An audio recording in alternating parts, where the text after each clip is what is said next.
இப்ப இந்த பூமியை கர்த்தர் ஆளுமை செய்ய இப்ப திரும்ப வருகிறார். எப்போ வருகிறார்? எழுப்புதல் வரும். அதுல தேவனுடைய சந்ததி வேறு பிரிக்கப்படும். அவர்கள் கர்த்தருடைய வருகைக்காக காத்திருப்பாங்க. தெரிந்து கொள்ளப்பட்டவர்கள் என்று அவர்களை குறித்து மத்தேயு 24வது அதிகாரம் சொல்லுகிறது.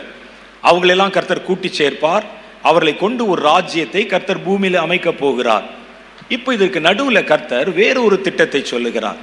அவர் என்ன சொல்லுகிறார் அப்படின்னு கேட்டா, ஒரு பெரிய தீர்க்க தரிசன தலைமுறையை நான் இந்த எழுப்புதலிலும் எழுப்புதலுக்கு முன்னாலேயும் ஒரு கூட்டம் தீர்க்க தரிசன தலைமுறையை நான் எழுப்ப போகிறேன். கடைசி நாட்களிலே மாம்சமான யாவர் மேலும் என் ஆவி ஊற்றுவேன். உங்கள் குமாரரும் குமாரத்திகளும் தீர்க்க தரிசனம் உரைப்பார்கள். வாலிபர்கள் தரிசனங்களை காண்பார்கள். மூப்பர்கள் சொப்பனங்களை காண்பார்கள். எல்லா ஊழியக்காரர்கள் மேலும் ஊழியக்காரிகள் மேலும் அந்நாளில் என் ஆவியை ஊற்றுவேன். அப்பொழுது அவர்களும் தீர்க்க தரிசனம் உரைப்பார்கள். இது கர்த்தர் சொன்ன வார்த்தை. நேற்று நம்ம படிச்சிட்டோம். எதுக்கு இவ்வளவு தீர்க்க தரிசிகள்? என்ன தீர்க்க தரிசனம் உரைப்பாங்க? காலையில் எந்திரிச்சோன்னே நாளைக்கு உங்களுக்கு என்ன நடக்கும் அப்படின்னு அப்பாவுக்கு வந்து மகள் தீர்க்க தரிசனம் சொல்ல, ஸ்கூலில் உனக்கு என்ன நடக்கும் என்று அப்பா மகளுக்கு தீர்க்க தரிசனம் சொல்ல, 2 பேருக்கு என்ன நடக்கும்னு சொல்லி அம்மா வந்து தீர்க்க தரிசனம் சொல்லி, இதுக்கு சபையிலே பாஸ்டர் உங்களுக்கு தீர்க்க தரிசனம் சொல்ல, நீங்கள் பாஸ்டருக்கு தீர்க்க தரிசனம், இதுக்கு எதுக்கு இவ்வளவு தீர்க்க தரிசனம் எதற்கு? என்ன தீர்க்க தரிசனம் உரைக்க போறாங்க? தீர்க்க தரிசனம் என்றால் என்ன? தீர்க்க தரிசிகள் என்றால் யார்? நேற்றைய தினத்தில் அதில் சில பகுதிகளை நமக்கு சுட்டி காமிச்சு ரொம்ப அருமையாக ஒரு செய்தி சொன்னாங்க. தீர்க்க தரிசன வரம் என்பது, தீர்க்க தரிசனம் என்றாலே தேவனுடைய வாயிலிருந்து வார்த்தை வெளிப்படுத்தப்படுவது. அது பேர் தான் தீர்க்க தரிசனம். கர்த்தருடைய வாயிலிருந்து ஒரு வார்த்தை வெளிப்பட்டால் அது பேர் தீர்க்க தரிசனம். அந்த வார்த்தை ஒரு மனுஷனுக்குள்ளே கொடுக்கப்பட்டு மனுஷன் மூலம் வெளிப்படுத்தப்பட்டால் அவனுக்கு பேர் தீர்க்க தரிசி. கர்த்தருடைய வாயிலிருந்து வெளிப்படுகிற வார்த்தைக்கு பேர் தான் தீர்க்க தரிசனம். ஆண்டவர் அது வரைக்கும் அவருக்குள்ளே வார்த்தை இருக்கிறது. அந்த வார்த்தை வெளிப்படுகிறது பாருங்கள், அதுதான் தீர்க்க தரிசனம். இந்த கான்செப்டை வச்சு பார்த்தா உலகத்துக்கு வெளிப்படுத்தப்பட்ட வார்த்தையாகிய இயேசுதான் தீர்க்க தரிசனம். அது வெளிப்படுத்தப்பட்ட வார்த்தை, உரைக்கப்பட்ட வார்த்தை, ரேமா, கர்த்தருடைய வார்த்தை, வெளிப்படுத்தப்பட்ட வார்த்தை. அப்ப இந்த வார்த்தை பேர் தான் தீர்க்க தரிசனம். அப்ப இதை மனிதர்கள் மூலம் கொடுத்தா அது பேரு தீர்க்க தரிசிகள். இது பேர் தான் தீர்க்க தரிசனம். இந்த தீர்க்க தரிசனம் ஒரு கல்ல, ஒரு நல்ல சமமா இருக்கிற அமைதியா இருக்கிற ஒரு நீர்நிலையில, ஒரு குளத்துல ஒரு கல்லை போட்டீங்கன்னா அந்த கல்லை சுற்றி ஒரு சின்ன வட்டம், அப்படி ஒரு அலை உண்டாகும். அடுத்து ஒரு பெருசு, அடுத்து ஒரு பெருசு, அப்படியே கரை தொடுகிற வரைக்கும் வரும் பாருங்க. அது மாதிரி தான் அந்த தீர்க்க தரிசன வரம் எப்படி செயல்படுகிறது என்பதை நேற்றைய தினம் ரொம்ப அழகா சொன்னாங்க. முதல்ல எனக்கு நானே சொல்லிக் கொள்ளுங்க, எனக்கு கர்த்தர் கொடுக்கிற வெளிப்பாடு சின்ன வட்டம். என் குடும்பத்தை என்னை சுற்றி இருக்கிறவர்களுக்கு கர்த்தர் கொடுக்கிற தேவனுடைய வார்த்தைகள் 2வது பெரிய வட்டம். உங்கள் சபையும் உங்களை சார்ந்தவர்களை குறித்து சொல்லுகிற வார்த்தை 3வது வட்டம். நீங்கள் வாழ்கிற இடம், பட்டணம், இதை பற்றி கர்த்தர் வெளிப்படுத்துகிற காரியத்தை சொல்லலாம், அந்த கல்லை போட்ட 4வது வட்டம். அடுத்து பாருங்க, நீங்கள் வாழ்கிற தேசத்தை பற்றி சொன்னா 5வது பெரிய வட்டம். நீங்கள் வாழ்கிற உலகத்தை பற்றி சொன்னா 6வது பெரிய வட்டம். தேவனுடைய மனதில் இருக்கிறதை, அவருடைய திட்டத்தை பற்றி சொன்னா 7வது பெரிய வட்டம். ஒரு கல்லு தான், ஒரு அபிஷேகம் தான். அந்த அபிஷேகம் நம் நடுவிலே போடப்படும் போது அது வட்ட வட்டமாய் சுற்றி நீங்க இடம் கொடுத்தா கரை தொடுகிற அளவிற்கு பெரிய காரியத்தை அது நிறைவேற்றி தீரும். அல்லேலூயா. அதுதான் கர்த்தர் தீர்க்கதரிசியை அழைத்திருக்கிறார். முதல்ல சொன்னாங்க பர்சனல் ப்ராஃபசிஸ், நம்மை குறித்து கர்த்தர் பேசுவது. 2வது பாருங்க, நம்மை சார்ந்தவர்கள், குடும்பத்தை பற்றி, அதெல்லாம் சொல்லி முடிச்சிட்டாங்க. இனி அடுத்த வட்டத்தை, அடுத்த ரவுண்டை, அடுத்த அலையை பற்றி பேசுகிறேன். இது கர்த்தருடைய வாயிலிருந்து புறப்படும் வார்த்தை. கர்த்தருக்கு ஒரு பெரிய கூட்டம் தீர்க்கதரிசிகள் தேவைப்படுகிறார்கள். குழந்தைகள்ல தேவைப்படுறாங்க, வாலிபர்கள்ல தேவைப்படுறாங்க, வயோதிபர்கள்ல தேவைப்படுறாங்க, எல்லா ஊழியர்களிலும் தேவைப்படுகிறார்கள். எதற்கு? வேதம் சொல்லுகிறது, கர்த்தர் முதல் முறை இந்த உலகத்துக்கு வருவதற்கு முன்னால ஒரு தீர்க்கதரிசியை ஃபோர்ரன்னராக, முன்னோடியாக அனுப்பினார். கர்த்தருக்கு வழியை ஆயத்தம் பண்ணுங்கள் என்று வனாந்தரத்திலே கூப்பிடுகிறவருடைய சப்தம் உண்டாகும். கர்த்தருக்கு வழியை ஆயத்தப்படுத்துங்க என்று சொல்லுகிற ஒரு சப்தம் உண்டாகும். அந்த சப்தத்தை யார் உண்டாக்கினான்னு கேட்டா ஒரு தீர்க்கதரிசியின் சப்தமாக அது வெளிப்பட்டது. அதான உண்மை. யோவான் ஒரு பெரிய தீர்க்கதரிசி, யோவான் ஸ்நானகன். அவன் கொடுத்த வார்த்தை என்னன்னா, கர்த்தருக்கு வழியை ஆயத்தப்படுத்துங்கள், கர்த்தருக்கு வழியை ஆயத்தப்படுத்துங்கள் என்று வனாந்தரத்திலே கூப்பிடுகளுடைய சப்தம். அந்த சப்தம் வழி ஆயத்தப்படுத்துங்கன்னு சொன்ன உடனே வழி அவருக்கு ஆயத்தமாகிறது. முதல் முறை இயேசு வந்தபோது இந்த உலகத்தில் 33 வருஷம் தங்கி தம் ஊழியத்தை நிறைவேற்றி அவர் திரும்ப போய்விட்டார். அப்போ அவர் வந்துட்டு போறதுக்கு வழியை ஆயத்தப்படுத்தினோம். இந்த முறை இயேசு வரும்போது வந்துட்டு திரும்ப போக போறதில்ல, இங்கே தங்க போகிறார், இங்கே ஆளுமை செய்ய போகிறார். இப்போ நம்ம எதை ஆயத்தப்படுத்தணும்? இருங்க, நீங்க கைதட்டுறதுக்கு முன்னால் பதில் சொல்லிட்டு அப்புறம் கைதட்டுவோம். நானே கைதட்டுறேன். சொல்லுங்க. முதல்ல வந்துட்டு போறதுக்கு வழி ஆயத்தம் பண்ணும். நிரந்தரமா தங்கணும்னா இப்ப என்ன ஆயத்தம் பண்ணணும்? பாதையா? பாதை வந்துட்டு போறதுக்கு அவர் இங்கேயே தங்க போறார். ஒட்டுமொத்த உலகத்தை ஆளுமை செய்ய போகிறார். ஒட்டுமொத்த உலகத்தையுமே நீங்கள் ஆயத்தம் செய்யணும். ஒட்டுமொத்த பூமியை ஆயத்தம் செய்யணும். வந்த இயேசு 1000 வருடம் இங்கே தங்குவார். அதன் பின்பு புதிய வானத்தை புதிய பூமி உண்டாக்கி அப்புறமும் அவர்தான் ராஜா. அப்ப முதல்ல வந்துட்டு போறதுக்கு பாதையை செவ்வை பண்ணும். இப்ப இயேசு வந்துட்டு போகல, இங்கே தங்க போகிறார். உலகத்தை ஆயத்தம் பண்ண வேண்டும். எப்படி ஆயத்தம் பண்ணுவது பாருங்க. ஆதியாம புஸ்தகத்துல படிச்சமே, பூமி ஒழுங்கின்மை வெறுமையுமாய். இப்போ நம்ம நினைக்கிற மாதிரி இயேசு 7 வருஷம் முடிவிலே வந்து இப்ப இருக்கிற இந்த பூமி அப்படி எப்படி ஆட்சி பண்ணுவார்? இந்த பூமி சாத்தான் சாப்பிட்டு போட்ட ஒரு எச்சில் தட்டு. சாத்தானுடைய கரைகள் இதில் இருக்கு. சாத்தான் இதில் பதிச்சு வச்ச சாபம் இதில் இருக்கு. சிந்தப்பட்ட ரத்தம் இருக்கு, அசுத்தம் இருக்கு, அருவருப்பு இருக்கு. பூமி ஒழுங்கின்மையும் வெறுமையுமா இருக்கிறது. இப்போ நமக்கு தெரியல, நமக்கு நல்லா தானே இருக்கு நீங்க நினைப்பீங்க. நீங்க பார்த்த போதுல இருந்தே இப்படி இருக்கிறதுனால உங்களுக்கு இது ஒழுங்கா தெரியற மாதிரி இருக்கு. கர்த்தர் படைத்த போது இருந்த மாதிரி இந்த பூமி இருக்கான்னு கேட்டா உங்களுக்கு தெரியாது. கர்த்தர் இந்த பூமியை ஒழுங்குபடுத்தினாரே, அப்படிதான் இன்னைக்கு வச்சிருக்கீங்களா? நீங்க தெருவுக்கு தெரு டாஸ்மாக்கு, தெருவுக்கு தெரு பப்பு, சினிமா தியேட்டரு, நடன அரங்கங்கள், குடிகாரர்கள், சிந்தப்பட்ட ரத்தம், இந்த பூமி அப்படியே நீங்க தூக்கி கொடுப்பீங்க. இயேசு வந்து அதில் ஆட்சி பண்ணுவாரா? மனுஷன் இந்த பூமியில வரணுங்கிறதுக்கு முன்னால இயேசு இந்த பூமியை சுத்தப்படுத்தினார். ஒழுங்கின்மை வெறுமையுமாய் இருந்தது. நான் உண்டாக்க போகிற மனிதனை இங்க வைக்க போறேன், நீங்களும் நானும் வாழ்வதற்காக. அவர் பாருங்களேன், முதல்ல பார்க்கிறார் இருள் இருக்கிறது பூமியில. அப்போ கர்த்தர் வெளிச்சம் உண்டாக கடவுது என்றார். பகலை ஆள சூரியன் எல்லாத்தையும் செஞ்சு முடிச்சுட்டு அதை நல்லது என்று கண்டார். ஒவ்வொரு காரியத்தை உருவாக்கணும்னே பாருங்க, பூமியில நல்லது என்று கண்டார். எதுக்கு நல்லதுன்னு கண்டார்? யாருக்கு நல்லது? தான் படைக்க போகிற மனிதனுக்கு இது நல்லது என்று கண்டார். நீங்க வரப்போறீங்க, இங்க வாழ போறீங்க, இந்த பூமியில தங்க போறீங்க என்பதற்காக கர்த்தர் தாமே இறங்கி வந்து தாமே ஒவ்வொன்றையும் புதிதாக உருவாக்கி, வெளிச்சம் நல்லது என்று கண்டார், இரவு நல்லது என்று கண்டார், பகல் நல்லது என்று கண்டார், ஆறுகள் நல்லது என்று கண்டார், தண்ணீர் நல்லது என்று கண்டார், மரங்கள் நல்லது என்று கண்டார். எல்லாத்தையும் பார்த்து பார்த்து பார்த்து படைச்சிட்டு தான் இந்த பூமியை கர்த்தர் மனுபுத்திரனுக்கு கொடுத்தார். அப்படித்தானே? நீங்களும் நானும் வாழ்வதற்கே ஒழுங்கற்ற பூமியை கர்த்தர் ஒழுங்குபடுத்தினால், வானத்தையும் பூமியும் படைத்த கர்த்தர் இந்த பூமியில வரும்போது இந்த பாழா போன ஒழுங்கின்மை வெறுமையுமாய் மாறி போன இந்த கெட்டு போன பூமி அப்படி தூக்கி கொடுத்து, ராஜா வாங்க உட்காருங்க நீங்க சொல்லுவீங்களாக்கும். எப்படி இருக்கு யோசிச்சு பாருங்க. நான் சொல்ற நியாயமா நியாயம் இல்லையா? இப்போ பூமி எப்படி இருக்குன்னு நினைக்கிறீங்க? கர்த்தர் படைச்ச மாதிரி இருக்க மாதிரி இருக்கா? இல்லை, எல்லாம் மாறிடுச்சு. அசிங்கம், அருவருப்பு, சாபம், சிந்தப்பட்ட ரத்தம். பூமி ஒழுங்கின்மையாய் இருக்கிறது, வெறுமையாய் இருக்கிறது. மனுஷனுடைய சாபத்தினாலும் பாவத்தினாலையும் கீழ்ப்படியாமையினாலும் மறுபடியும் ஒழுங்கின்மையுமா இருக்கு. இந்த ஒழுங்கின்மையும் வெறுமையுமான பூமியை கர்த்தருக்கு நம்ம கொடுக்க போறது இல்லை. இப்போ ஒரு புதிய பூமியை உண்டாக்க போகிறோம். இதில் இருக்கிற சாத்தானுடைய சாபங்களை முறியடிக்க போகிறோம். எதெல்லாம் சிதிலம் அடைந்திருக்கிறதோ, எதெல்லாம் உடைஞ்சிருக்குதோ, அது எல்லாவற்றையும் சரிபடுத்த போகிறோம். எல்லாம் கரெக்ட் பண்ண போகிறோம். அப்பதானே இயேசு வந்து ஆளுமை செய்ய முடியும். இயேசுக்கு இந்த பூமியை கொடுக்கலாம் சொன்னா எப்படி கொடுக்கலாம்? வெக்கமா இல்லையா நமக்கு? ஒரு கிழிஞ்ச சட்டையை கொண்டு ஆண்டவர் கொடுக்க முடியுமா?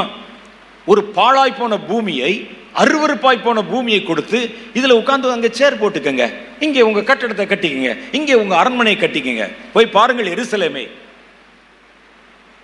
இன்னைக்கு எருசலேம் கர்த்தர் நினைச்ச மாதிரி இல்ல. இன்னைக்கு எருசலேம்ல போய் பாருங்க. நான் வருடத்துக்கு 3 முறை போகிறேன். நான் அங்க எருசலேம்ல நூக்கன் காணர் இடங்கள் எனக்கு தெரியும். எங்க விட்டாலும் திரும்பி வந்துட தெரியும் எனக்கு. போய் பாருங்க அங்க எருசலேம்ல பாவம், விபச்சாரிகள் சாயந்தர நேரமாச்சுன்னா தெருக்கள்ல வீதிகள்ல நிப்பாங்க.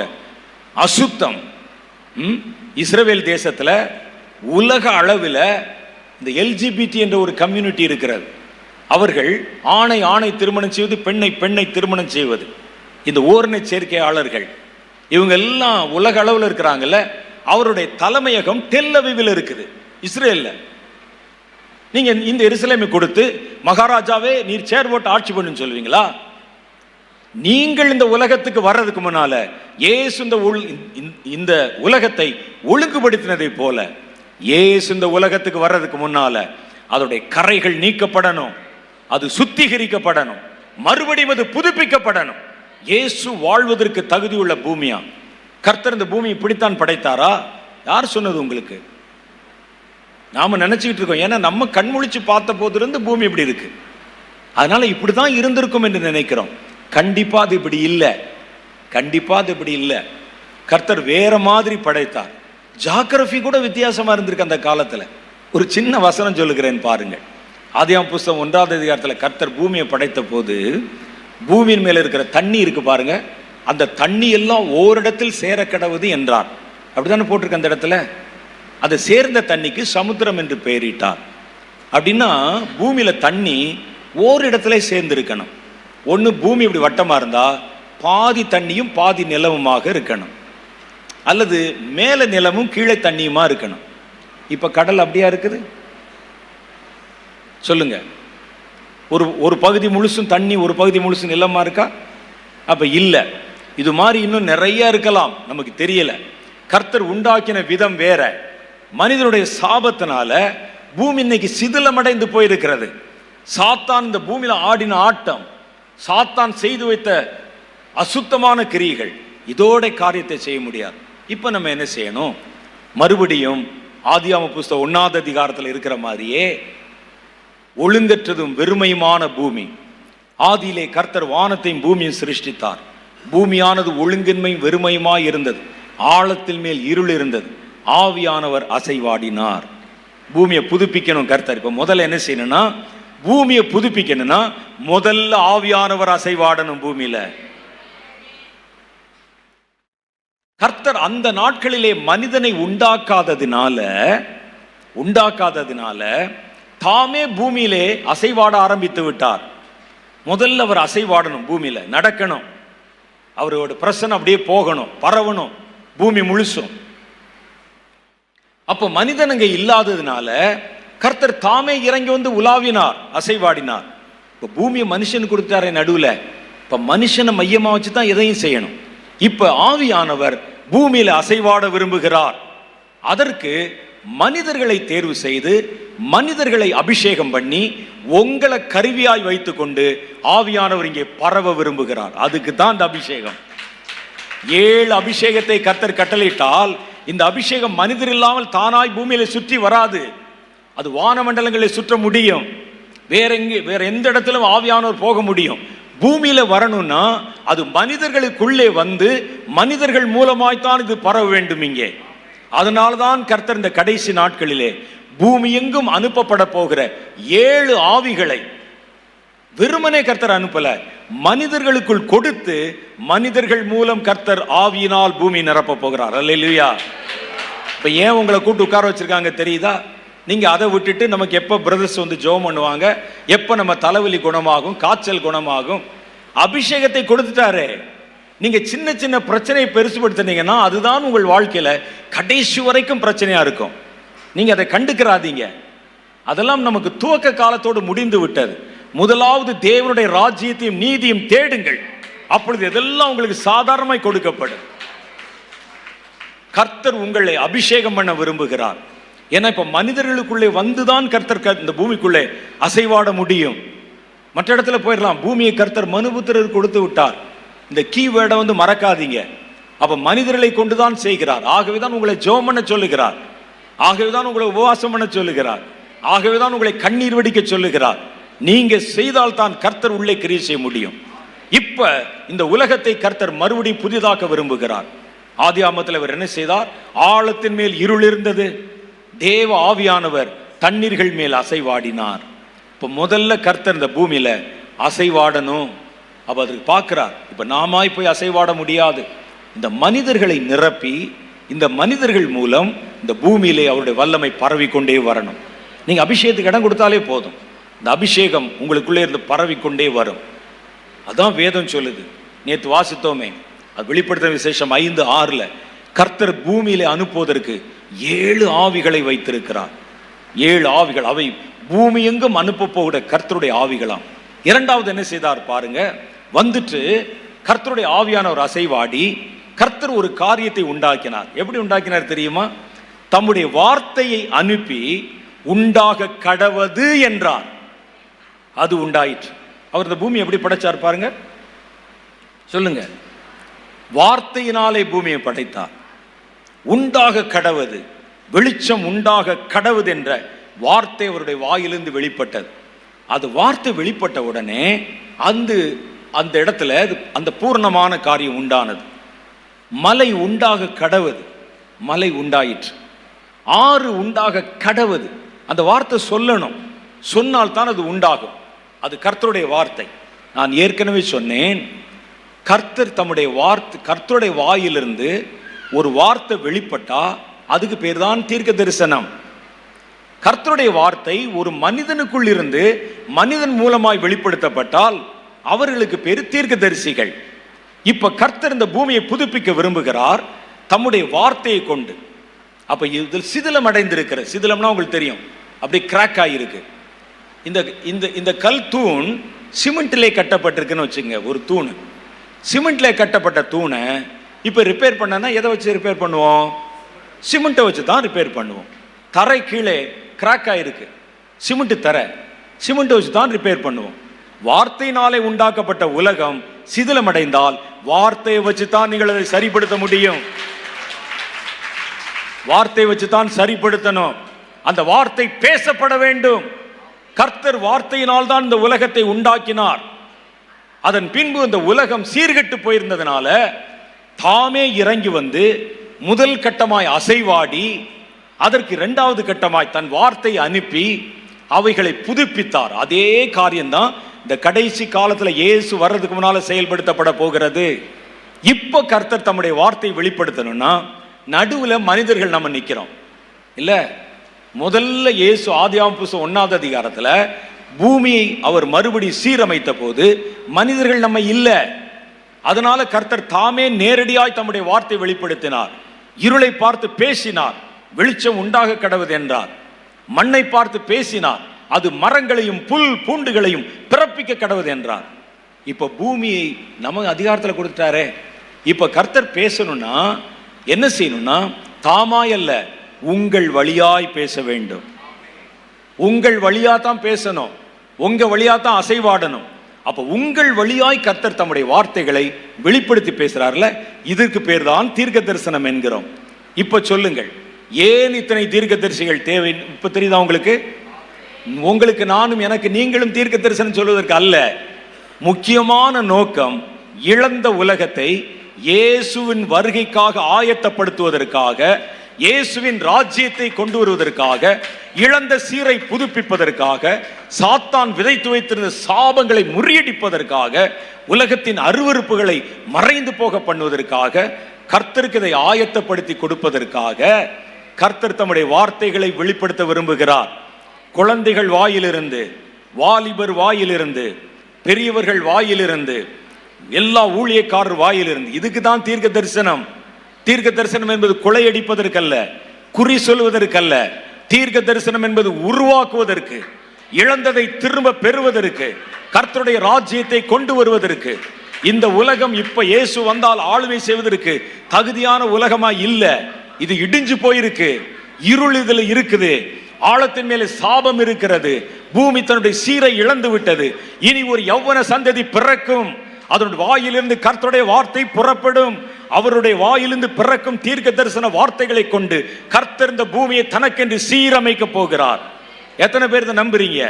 இதுக்குத்தான் அவருக்கு தீர்க்க தரிசனம் சொல்லுகிறவர்கள் வேணும். இதற்குத்தான் கர்த்தர் இந்த தீர்க்க தரிசன ஆவியை அவர் நமக்கு வாக்கு பண்ணி இருக்கிறார். ஒரு காலத்துல நேற்று ரொம்ப அழகா சொன்னாங்க, பாஸ்டர் ரொம்ப அழகா சொன்னாங்க, ஒரு காலத்துல கர்த்தருடைய வல்லமை என்பது எல்லாருக்கும் பொதுவானதல்ல, தேவனுடைய அபிஷேகம் என்பது எல்லாருக்கும் பொதுவானதல்ல. கர்த்தருக்குன்னு விசேஷ வேலை செய்யறவனா இருக்கணும், அதுவும் அவன் இஸ்ரவேல் கோத்திரத்தில் ஒன்றை சேர்ந்தவனாக இருக்கணும். அவர்களுக்கு தான் அந்த அபிஷேகம் கிடைக்கும், எல்லாருக்கும் கிடைக்காது. அப்படிப்பட்ட ஒரு காலத்துல கர்த்தர் யோவேலை கொண்டு பேசினார். இன்னைக்கு நீங்க பாக்குறீங்களே, ஒரு ராஜாவுக்கு அபிஷேகம், ஒரு நியாய பிரமாணம் சொல்லுகிறவனுக்கு ஒரு அபிஷேகம், ஒரு ஆசாரியனுக்கு அபிஷேகம் என்று கடைசி காலம் ஒரு காலம் வரும். அந்த காலத்துல அபிஷேகம் ஜனங்களுக்கு பொதுவாய் வைக்கப்படும். இனம், மொழி, நிறம், மதம், எந்த எல்லைகளை கடந்து என் நாமத்தை விசுவாசித்து ஏற்றுக்கொள்ளுகிறவன் எவனோ அத்தனை பேருக்குள்ளும் என் ஆவி ஊற்றுவேன். அது குழந்தைகள் வாலிபர்கள் என்று அல்ல, குழந்தைகள், உங்கள் குமாரத்திகள், உங்கள் வாலிபர்கள், உங்கள் பெரியவர்கள், உங்கள் ஊழியர்கள் நிரப்ப விரும்புகிறேன். ஏன் கடைசி காலத்தில் நிரப்ப வராங்க நமக்கு தெரியுமா? கடைசி காலத்தின் முடிவில் இயேசு வருகிறார். அவர் வருவதற்கு முன்பு இந்த பூமி மறுபடியும் மறுசீரமைக்கப்படணும். மறுசீரமைக்கப்படணும்னா பரிசுத்த ஆவியானவர் பூமியிலே பரவணும். அதுக்கு தான் அந்த எழுப்புதல். அப்ப கர்த்தருடைய பரிசுத்த ஆவியானவர் பூமியிலே பரவணும்னா அவர் தனித்து பரவ முடியாது, மனிதர்கள் இருக்கிறனால மனிதர்கள் வழியாகத்தான் பரவணும். அதனால் தான் கர்த்தர் உங்களை பெயர் சொல்லி அழைத்து இந்த இடத்துல ஒரு கேம்பை ஏற்பாடு பண்ணி இது முழுக்க முழுக்க அபிஷேகத்திற்கானது என்று கர்த்தர் அனௌன்ஸ் பண்ணி நீங்கள் வாய் திறந்து கேட்ட உடனே தம்முடைய வல்லமையினால் உங்களை மூடிக்கொண்டிருக்கிறார். நீங்க புறப்பட்டு போகணும். பட்டணங்கள், வீதிகள், நகரங்கள் எங்க நீங்கள் சிதறி போகணும். உங்களுடைய ஓட்டம் இந்த பூமி முழுவதும் துவங்கணும். கர்த்தர் கொண்டு போவார். பாருங்க, இந்த எழுப்புதல் வருகிற காலத்துல கர்த்தர் இந்த ஆவியானவர் பூமி எங்கும் அசைவாட வேண்டும். அவர் தனித்தல்ல, உங்களுக்குள் இருந்து அசைவாட போகிறார். ஆகவே இனிமே நம்ம ஒரு கட்டடத்துக்குள்ள அல்ல, நம்ம பறந்து வெளியே பறந்து பட்சிகளை போல புறப்படணும். பரிசுத்த ஆவியானவர் சுமந்து கொண்டு போகணும். இந்த ஊடகத்தின் வழியாய்த்தான் அது கடந்து போக முடியும். ஒரு எலக்ட்ரிசிட்டி பரவணும், ஒரு இடத்துல இருந்து இன்னொரு இடத்துக்கு வரணும்னா பாருங்க, ஒரு எலக்ட்ரிசிட்டி வரணும்னா அதுக்கு ஒரு மின் வயர் தேவைப்படுது, ஒரு ஊடகம் தேவைப்படுகிறது. அதே போல பரிசுத்த ஆவியானவர் இன்றைக்கு உலகத்தில் பரவுவதற்கு அவர் வைத்திருக்கிற ஒரே ஒரு ஊடகம் தனக்கு கீழ்ப்படுகிற மனிதன் மாத்திரமே. அந்த மனிதன் வழியாத்தான் அந்த ஆவியானவர் பரவ முடியும். ஆவியானவர் பரவினால்தான் இந்த பூமி மறுசீரமைக்கப்பட முடியும். அவர் தீர்க்கதரிசி என்றால் தீர்க்க தரிசனம் சொல்லுகிறவர்கள், தலையை கொடுத்தா கையை வச்சு எதிர்காலத்தை பற்றி பேசுகிறவங்க, மாப்பிள்ளை எங்கேருந்து வரும், பொண்ணு எங்கேருந்து வரும் சொல்கிறவங்க, அதெல்லாம் கிரவுண்ட் லெவல் தீர்க்கதரிசிகள். அது இல்லைன்னு நான் சொல்லலை, ஆனால் அதை விட முக்கியமான பெரிய தீர்க்க தரிசனத்தை சொல்கிறேன். வசனம் சொல்லி நீங்கள் அதான் நினச்சிட்டு இருக்கீங்க. தீர்க்க தரிசனா யாருன்னு கேளுங்க. வருவார், கடைசியில் தீர்க்க தரிசனம் உரைப்பார், இவ்வளோதான் அவருடைய வேலை, அவ்வளோதான் நம்ம நினச்சிக்கிட்டு இருக்கோம். வேதத்தில் ஒரு வசனத்தை வாசிக்கிறேன் பாருங்கள். அவர் எரேமியா தீர்க்கதரிசி அழைக்கிறார். எரேமியா 1:5 சொல்லுகிறார், பார், ஜாதிகளுக்கு நான் உன்னை இன்றைய தினம் தீர்க்கதரிசியா ஏற்படுத்தினேன். 10வது வசனத்தில் சொல்றார், 1:10, எதுக்கு உன்னை தீர்க்கதரிசியா ஏற்படுத்தினேன்? தீர்க்கதரிசினா சொல்றது மாத்திரம் தானே சொன்னீங்க. பாருங்க, 1:10 சொல்லுகிறார், இதோ பார், பிடுங்கவும் இடிக்கவும் அழிக்கவும் கவிழ்க்கவும் கட்டவும் நாட்டவும் நான் இன்றைய தினம் ராஜ்யங்கள் மேலும் ஜாதிகள் மேலும் உன்னை தீர்க்கதரிசியா ஏற்படுத்தினேன். அப்ப தீர்க்கதரிசினா தீர்க்க தரிசனம் சொல்லிட்டு அப்படி 2 பாட்டு பாடிட்டு அந்நிய பாஷை பேசிட்டு போயிடுவாரா? அதெல்லாம் எங்க காலத்தோட முடிந்தது. நீங்கள் அப்படி இல்லை. கட்டவும் நாட்டவும் எடுக்கவும் கவிழ்க்கவும் பிடுங்கவும் ஏற்படுத்தவும் தள்ளவும் கர்த்தர் உங்களை தீர்க்கதரிசிகளாக ஏற்படுத்துகிறார். அந்த வசனத்தை நல்லா மறுபடியும் படிச்சு பாருங்க. பார், பிடுங்கவும் இடிக்கவும் அழிக்கவும் கவிழ்க்கவும் கட்டவும் நாட்டவும். இதுல 4 காரியம் பாருங்க. அழிவு என்னன்னு சொல்லுது? 1, பிடுங்கணுமா, வேரூன்றி போயிருக்கும் பாருங்க மரங்கள், அந்த வேரோட அதை பிடுங்கணும். 2வது இடிக்கணும். அடுத்து அழிக்கணும், டிமாலிஷ், அழிச்சிடணும், கவிழ்க்கணும். உயர்த்தப்பட்ட சாம்ராஜ்யங்கள், உயர்த்தப்பட்ட அதிகாரங்கள் கவிழ்க்கணும். அப்புறம் கட்டணும், நாட்டணும். இதெல்லாம் நீங்க படிச்சு பார்த்தா ஒரு என்ஜினியரிங் வேலையில செய்யற காரியமா இருக்குது. ஒரு இடத்துல ஏதோ கட்டப்பட்ட ஒன்றை நம்ம புதுசா கட்டணும்னு சொன்னா இதுல என்ஜினியரிங் சம்பந்தமா இருக்கு பாருங்க. முதல்ல பிடுங்கணுமா, மரம் எல்லாம் இருக்கும், பிடுங்கணும். அடுத்து இடிக்கணும், கட்டி வச்சதை இடிக்கணும், அப்புறம் அழிக்கணும். ஏற்கனவே கட்டி வைத்ததை, உயர்த்தப்பட்டிருக்கிற மேன்மையாய் வைக்கப்பட்டுள்ள கவிழ்த்தணும். அதுக்கப்புறம் நீங்க கட்டணும், நாட்டணும். இது தீர்க்கதரிசிகளுடைய வேலை என்று கர்த்தருடைய வேதம் சொல்லுகிறது. படிக்காதனாலதான் தீர்க்கதரிசிகள் இன்றைக்கு குறி சொல்லி கொண்டிருக்கிறோம். தீர்க்கதரிசிகள் என்பவர்கள் முடங்கி கொண்டிருக்கிறோம். உங்களுக்கு கர்த்தர் ஒரு பெரிய பொறுப்பை கொடுத்திருக்கிறார். தீர்க்க தரிசன அபிஷேகம் கட்டுவதற்கும் நாட்டுவதற்கும், சாத்தான் ஏற்படுத்தினதை பிடுங்குவதற்கும் அழிப்பதற்கும் அதிகாரங்களை கவிழ்த்துவதற்கும் தீர்க்கதரிசிகளுக்கு அதிகாரம் இருக்கிறது. அல்லேலூயா. அப்படிப்பட்ட தீர்க்கதரிசிகளை கர்த்தர் ராஜ்யங்கள் மேலும், ராஜாக்கள் மேலும், தேசங்கள் மேலும், ஜாதிகள் மேலும் எழுப்ப போகிறார். அப்படிப்பட்ட தலைமுறையை தான் கர்த்தர் இங்கே அழைத்து கொண்டு வந்திருக்கிறார். நீ சாதாரண தீர்க்கதரிசி அல்ல, பயந்து நடுங்குகிற தீர்க்கதரிசி அல்ல. கர்த்தருக்கு ராஜ்யங்களை கட்டவும், ராஜ்யத்தை நாட்டவும். கர்த்தருக்கு ராஜ்யம் கட்டணும்னா ஏற்கனவே அவன் ஒன்று கட்டி வச்சிருக்கிறானே, ஒரு அருவருப்பான ராஜ்யம். இதை கர்த்தர் தீர்க்கதரிசிகளை கொண்டுதான் அம்மா இடிக்க போகிறார். தீர்க்கதரிசிகளை கொண்டுதான் தள்ள போகிறார். தீர்க்கதரிசிகளை கொண்டுதான் வேரூன்றி போனவைகளை பிடுங்க போகிறார்.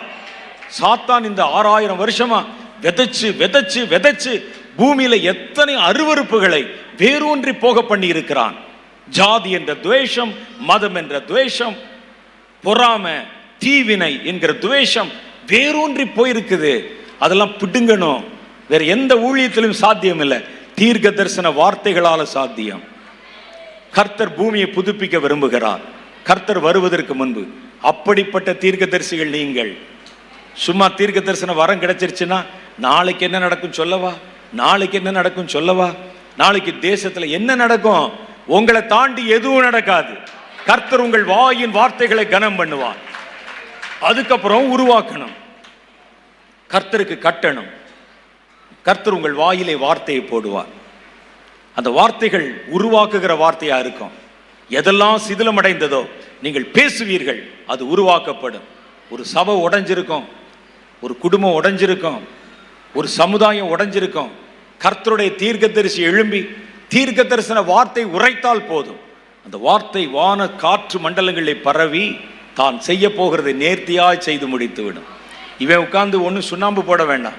அந்த வார்த்தை உருவாக்க வார்த்தை புறப்பட்டா உடைந்த சபையை சேர்த்துரும், உடைஞ்ச குடும்பத்தை சேர்த்துரும், உடைந்தவர்களை ஒன்றாக இணைத்து விடும். இதற்காகத்தான் கர்த்தர் இந்த அபிஷேகத்தை தர விரும்புகிறார். சொல்ற புரியுதா உங்களுக்கு? எதற்கு இந்த அபிஷேகம்? இப்ப இந்த அபிஷேகம் வேணுமா வேணாமா? நமக்கு ஏன் வேணும்? இது வந்தால்தான் கர்த்தர் ஆளுமை செய்வதற்கான பூமியாய் இந்த பூமியை நம்ம வணைய முடியும். நீங்கள் இந்த பூமிக்கு வர்றதுக்கு முன்னால கர்த்தர் ஒழுங்கற்ற பூமியை ஒழுங்குள்ளதாய் மாற்றினார். இப்ப உங்க டேன், கர்த்தர் பூமிக்கு வரப்போகிறார். நீங்கள் இந்த பூமியை, ஒழுங்கற்ற பூமியை கர்த்தர் வருவதற்கு ஏற்ற பூமியாய் மாற்ற போறீங்க. அதற்கு கர்த்தர் தம்முடைய வார்த்தைகளை உங்கள் மூலம் அனுப்ப விரும்புகிறார். உரைக்கப்பட்ட வார்த்தைகள், உரைக்கப்படும் வார்த்தைகள், தேவனுடைய வாயிலிருந்து புறப்படும் வார்த்தைகள், கர்த்தரதை கொண்டு பூமியை மறுசீரமைக்க போகிறார். அப்பதான் அவருடைய ராஜ்யம் வரும். அவர் சித்தம் பரமண்டலங்களில் செய்யப்படுகிறதை போல பூமியில செய்யப்படும். சாத்தான் தின்று போட்ட எச்சி பிளேட்ல ஏச்சு சாப்பிட மாட்டார். சாத்தான் உட்கார்ந்து ஆளுமை செய்த பூமியை நீங்க அப்படியே கொண்டே கொடுத்தால் ஏசு அதை ஏற்றுக்கொள்ள மாட்டார். இதில் இருக்கிற சாபங்கள் மறையணும். அவன் வேரூன்றி போன, புறையோடி போன காரியங்கள் சீழ் பிதுக்கப்பட வேண்டும். பூமி புதுப்பிக்கப்பட வேண்டும். என் ராஜா வருகிறார். அவரை சந்திக்க நம்ம ஆயத்தப்படணும். அதுக்கு தான் கர்த்தர் இன்றைக்கு உங்களை அழைக்கிறார். அது நீங்கள் இல்லாம சாத்தியம் இல்லை, நான் இல்லாம சாத்தியம் இல்லை. கர்த்தருக்கு இடம் கொடுக்கிற மனிதர்கள் வேண்டும். அந்த அபிஷேகத்தை பெற்றுக்கொண்டு உலகமெங்கும் பரவச் செய்கிறவர்கள் வேண்டும். ஆவியானவர் பூமியிலே மறுபடியும் அசைவாட விரும்புகிறார். ஏன்னா இயேசு வரப்போகிற நேரம் நெருங்கி விட்டது. எல்லா காரியங்களும் இன்னைக்கு கர்ப்பவேதனைப்படுகிறது. இயேசுனுடைய வருகை சமீபம். இப்ப இந்த நேரத்துல ஆவியானவர் உலகம் முழுவதிலும் பரவி அசைவாட விரும்புகிறார். இப்ப மனிதர்கள் இல்லாம அது சாத்தியம் இல்லை. அதனால்தான் கர்த்தர் ஒரு எழுப்புதலை வாக்குத்தத்தம் பண்ணி இருக்கிறார். அவர்கள் அபிஷேகத்துக்கு இடம் கொடுத்தா போதும், அந்த அபிஷேகம் அவர்கள் மேலே கால் வைத்து சர்ன்னு சொல்லி அப்படி பரவ ஆரம்பிச்சிடும். அது தேசங்களிலே பற்றி கொள்ளும். ஆவியானவர் உலகத்திலே உலாவுவார். மறுபடியும் இந்த உலகத்தை புதுப்பிக்க தன் வாய் திறந்து வெளிப்படுகிற வார்த்தைகளை பேசுகிற தீர்க்கதரிசிகளை கர்த்தர் எழுப்ப போகிறார். அந்த உயர்வான தீர்க்கதரிசிகளாய் கர்த்தர் உங்களை மாத்தத்தான் இங்கே திருப்பத்தூருக்கு உங்களை அழைச்சு வந்து எங்க தம்பி மனசுல பேசி என்னுடைய நேரமாச்சு. அவருக்கு தெரிஞ்சு செஞ்சாரா தெரியாம செஞ்சா தெரியல. கர்த்தருக்கு இப்ப அவசரம். அவருடைய மனதிலே ஒரு விதையை போட்டார். இது வழக்கமாக நடத்தப்படுகிற கூட்டம் அல்ல. என் ஜனங்களை தேர்வு செய்து நான் அபிஷேகம் பண்ண விரும்புகிறேன்.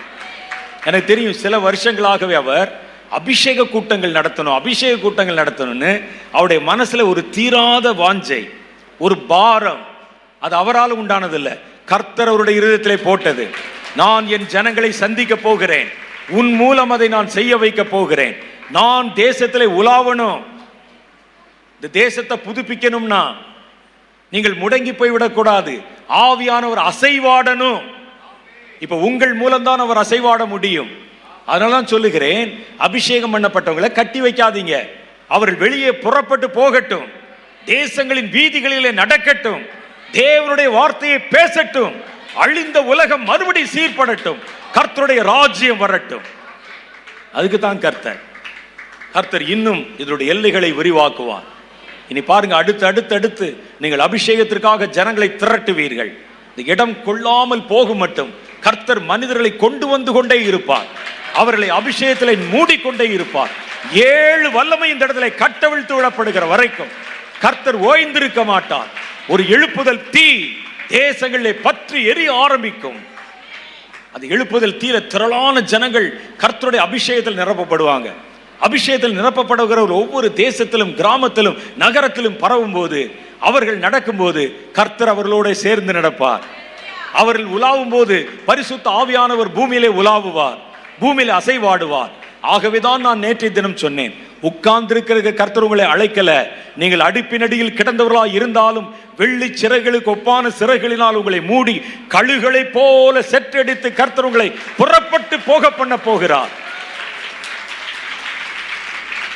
முதல் கட்ட அபிஷேகம், அது 7 அபிஷேகத்தை கர்த்தர் இறக்கி வைக்க விரும்புகிறார். அதற்கு பாத்திரங்கள் வேணும். அதனால் தான் இந்த அபிஷேக கூடுகையிலே உங்களை எல்லாம் கர்த்தர் அழைத்து வந்திருக்கிறார். முதல் கட்ட ஆவியானவர் அசைவாடணும். 2வது கர்த்தர் உங்களை தம்முடைய தீர்க்க தரிசன அபிஷேகத்தில் நிரப்பி தான் பேச விரும்புகிற வார்த்தைகள் உங்கள் மூலம் பேசி கர்த்தர் கட்டளையிட்டு அந்த வார்த்தைகள் பூமியில உருவாக்குகிறதை பார்ப்பீங்க. இதுவரைக்கும் உண்டான தீர்க்க தரிசனங்கள் மாதிரி இல்லை. இல்லாத ஒன்றை புதுசா உண்டாக்கும் அந்த வார்த்தை. அது நடந்தே தீரும். கர்த்தர் அப்படித்தான் உண்டாக்கினார். அதே போல காரியத்தை இன்றைக்கு உங்களை கொண்டு உங்களுக்கு உள்ளிருந்து உங்கள் மூலமாக கர்த்தர் பூமியை புதுப்பிக்க விரும்புகிறார். எத்தனை பேருக்கு புரிஞ்சிச்சு? இதுக்கு தான் நம்ம உன்னை அழைக்கிறார். இதுக்கு ஏதாவது வயசு இருக்குதா? ஒரு ஏஜ் லிமிட் இருக்குதா? ஏன்னா ஒரு முகாம் வந்தா அதுக்கு ஏஜ் வைக்கிறோமே, அது மாதிரி கர்த்தர் உலாவுவதற்கு என் சரீரத்தை, என் மனதை, என் ஆத்மாவை கர்த்தர் எடுத்து பயன்படுத்தணும்னா ஏதாவது அதுக்கு கண்டிஷன் இருக்கா, வயசு இருக்கா? இல்லை. உங்கள் பிள்ளைகளுக்கு அதில் இடம் இருக்கிறது, உங்கள் வாலிபர்களுக்கு அதில் இடம் இருக்கிறது, உங்கள் பெரியவர்களுக்கு அதில் இடம் இருக்கிறது, வயதானவர்களுக்கு கூட இடம் இருக்கிறது.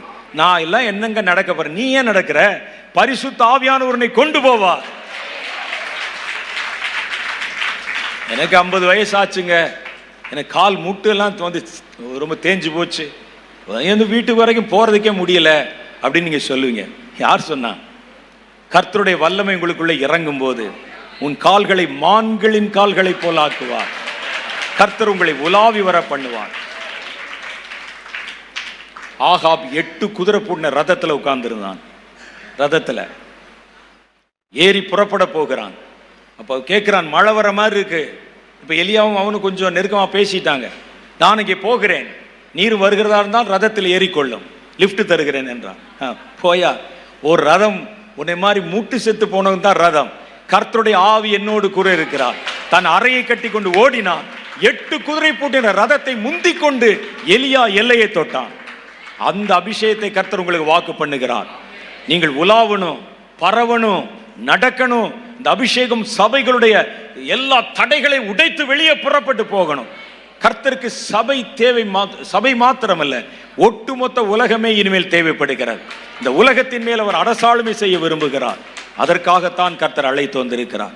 நம்ம எல்லாம் எழுந்து நின்று சில நிமிஷம் ஜெபம் பண்ண போறோம். கர்த்தருடைய வல்லமை இப்போ உங்களுக்கு தெரிஞ்சிருச்சு. எதுக்கு இந்த கூட்டம்? புரிஞ்சா புரியலையா? புரிஞ்சா புரியலையா? எதுக்கு இந்த கூட்டம்? கர்த்தர் எதற்கு உங்களை உங்களை அழைத்து வந்திருக்கிறார்? எதுக்கு தீர்க்க தரிசனம்? தீர்க்க தரிசனம் எதிர்காலத்தை பற்றி குறி சொல்வதற்கு அல்ல, உலகத்தை புதுப்பிக்க போறோம். புது வார்த்தைகள், புதுப்பிக்கும் வார்த்தைகள், சிதிலமடைந்ததை சீர்படுத்தும் வார்த்தைகள். தீர்க்க தரிசிகளின் வாயை கர்த்தர் திறப்பார். அப்படி திறக்க போது உங்க வார்த்தை. கண்களின் மூடி கர்த்தர் நோக்கி பாருங்க. இப்ப சொல்லுங்க, இந்த அபிஷேகத்தை என் மேல் ஊற்றும் ஆண்டவரே. நான் வெறுமையா அந்த இடத்துல இருந்து போகக்கூடாது. இந்த அபிஷேகத்தின் வல்லமையோடு தான் நான் போகணும். இந்த வரங்கள் எனக்கு வேண்டும். மேலான தீர்க்க தரிசனம் வேண்டும். சிதிலம் அடைந்ததை சீர்படுத்துகிற தீர்க்க தரிசனம், உடைந்ததை ஒட்ட வைக்கிற தீர்க்க தரிசனம், காணாமல் போனதை புதுப்பிக்கிற தீர்க்க தரிசனம், உலகத்தை உமக்கென்று ஆயத்தப்படுத்துகிற தீர்க்க தரிசனம். பூமியானது ஒழுங்கின்மையும் வெறுமையுமாய் இருந்தது, ஆழத்தின் மேல் இருள் இருந்தது. ஆவியானவர் பூமியில் அசைவாட விரும்புகிறேன். ஆவியானவர் தம்முடைய வார்த்தைகளை வெளிப்படுத்த விரும்புகிறேன். பூமி மறுபடியும் உருவாக்கப்பட வேண்டும். பூமி மறுபடியும் உருவாக்கப்பட வேண்டும். அதை எங்கள் மூலம் நீர் சாத்தியப்படுத்த போகிறேன். வருகிறது. நீ ஒருவேளை வாலிபனாய் இருக்கலாம், குழந்தையாய் இருக்கலாம், கன்னிகைகளாக இருக்கலாம், பெரியவர்களாக இருக்கலாம், நடுத்தர வயதுள்ளவர்களாக இருக்கலாம். ஊழியம் செய்யலாம், ஊழியம் செய்யாம இருக்கலாம். யார் என்பது முக்கியமல்ல. தன் வசனத்துக்கு நடுங்குகிறவனை கர்த்தர் உற்று பார்க்கிறார். தன் சித்தத்தை தேடுகிறவனை கர்த்தர் உற்று பார்க்கிறார். நம்ம யாரும் இந்த அபிஷேகத்துக்கு தூரமானவர்கள் அல்ல. கர்த்தருக்கு ராஜ்யத்தை ஆயத்தப்படுத்த போறோம்.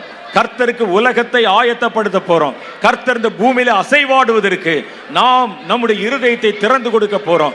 ஆழத்தின் மேல் இருக்கும் இருளின் மேல் அசைவாடின தேவன் இன்றைக்கு உங்களை கொண்டு இந்த இருண்ட பூமியில அசைவாட துவங்க போகிறார்.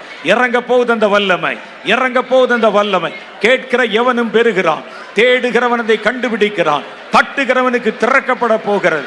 மேலான தீர்க்க தரிசன வார்த்தைகள், உருவாக்குகிற வார்த்தைகள், எழுப்புகிற வார்த்தைகள், கட்டுகிற வார்த்தைகள், இடிக்கிற வார்த்தைகள், சாத்தானுடைய காரியங்களை வேரோட பிடுங்குகிற வார்த்தைகள், சாத்தானுடைய அதிகாரங்களை கவிழ்த்து போடுகிற வார்த்தைகள் இயேசுவின் நாமத்தினால் இறங்க போகிறது.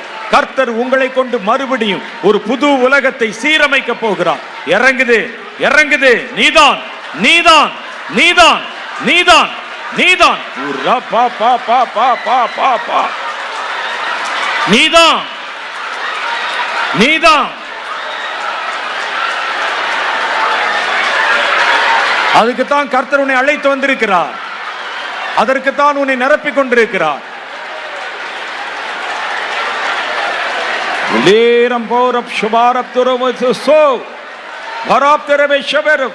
இறங்கட்டும் அந்த வல்லமை, இறங்கட்டும் அந்த வல்லமை, இறங்கட்டும் அந்த வல்லமை.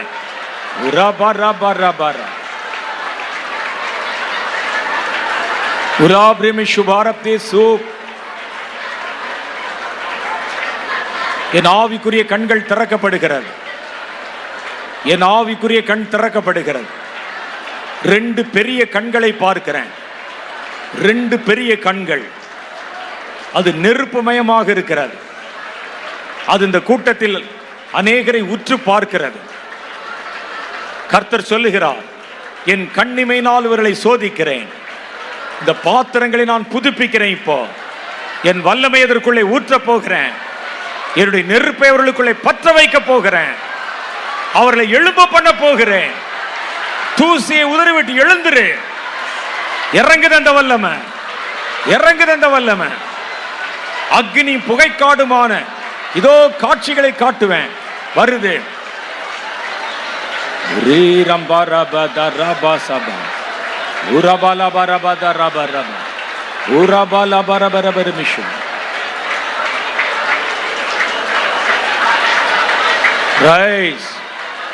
விடாத, கேளு.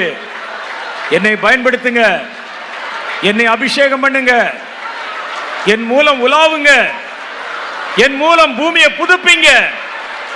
உம்முடைய ராஜ்யம் வருவதாக, உம்முடைய சித்தம் பரமண்டலங்களில் செய்யப்படுகிறது போல இந்த பூமியிலும் செய்யப்படுவதாக. அதற்கு என்னை ஒரு கருவியாக பயன்படுத்துங்க. கேளுங்க, கேளுங்க, கேளுங்க.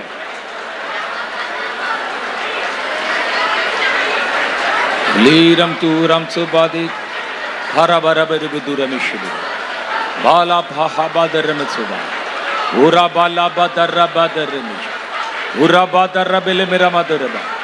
உருவாக்குகிற அதிகாரமுள்ள வார்த்தைகள், புதுப்பிக்கிற அதிகாரமுள்ள வார்த்தைகள், அவைகளை வெளிப்படுத்துகிற தீர்க்க தரிசன அபிஷேகம், அதை வெளிப்படுத்துகிற தீர்க்க தரிசன அபிஷேகம் இறங்கட்டும்.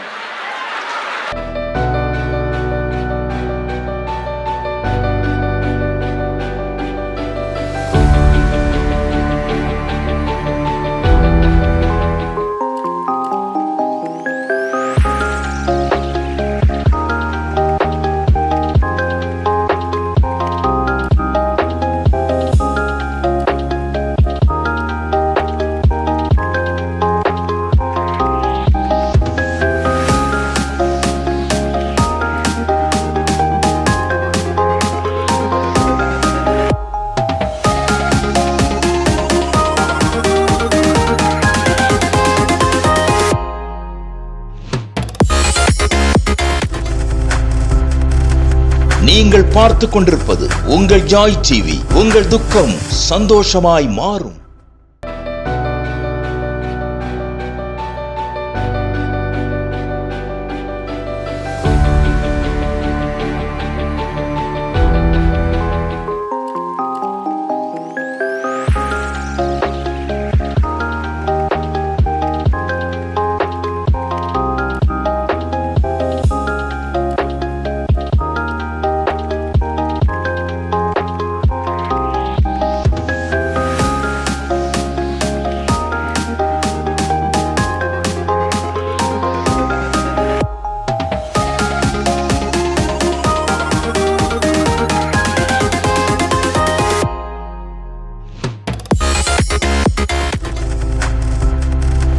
நீங்கள் பார்த்து கொண்டிருப்பது உங்கள் ஜாய் டிவி. உங்கள் துக்கம் சந்தோஷமாய் மாறும்.